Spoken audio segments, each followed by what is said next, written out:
చంద్రబాబుకి అభినందనలు చెప్పిన కొడాలి నాని. బాబు అయితే షాకింగ్ రియాక్షన్. నారా చంద్రబాబు నాయుడు ఏపీకి సీఎంగా ప్రమాణ స్వీకారం చేసి పదవి బాధ్యతలు చేపట్టడంతో ఒక్కొక్కరు శుభాకాంక్షలు అందిస్తున్నారు. అందులో మన గుడివాడ మాజీ ఎమ్మెల్యే కొడాలి నాని కూడా ఉన్నట్టుగా అయితే తెలుస్తోంది.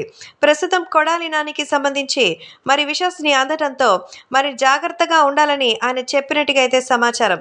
ముఖ్యంగా మన నారా చంద్రబాబు నాయుడు అయితే మరి కృతజ్ఞతలు వ్యక్తం చేస్తూ కొడాలి నాని ప్రతిపక్షంలో ఉంటారా లేదా అనేది నిర్ణయించుకోవాలని, గుడివాడలో అభివృద్ధి ఏం చేశారో ఇప్పటిదాకా చెప్పాలని, గుడివాడలో వెనిగండ్ల రాము చేతిలో 50,000 ఓట్ల తేడాతో ఓడిపోవడం అంటే అది ఇంతకంటే ఘోరమో గుర్తు తెచ్చుకోండి అంటూ చెప్తున్నారు. కాబట్టి కొడాలి నానికి సంబంధించినటువంటి ఈ విషయాలు ఇప్పుడు సోషల్ మీడియాలో సైతం ఎంతో సెన్సేషనల్గా మారుతోంది. ఏది ఏవైనా అభిమానులు కూడా వీటి గురించి తెలుసుకొని ఎంతగానో ఆనందం వ్యక్తం చేస్తున్నారు.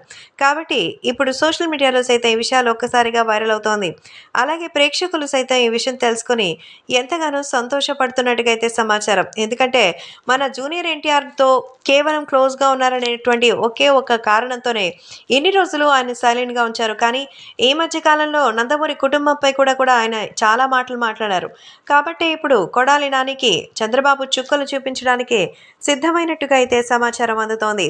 మరి కొడాలి నాని సైతం శుభాకాంక్షలు చెప్పినటువంటి తీరులోనే ఖచ్చితంగా తనకి ఎంత భయం ఉందో వచ్చిన ప్రభుత్వంపై తెలుస్తోందని, జగన్మోహన్ రెడ్డి అలాగే మిగతా వాళ్ళు కూడా ఇప్పుడు వీటన్నిటిని ఎదుర్కోవడానికి తప్పక మరి ముందుండాలంటూ చెప్తున్నారు.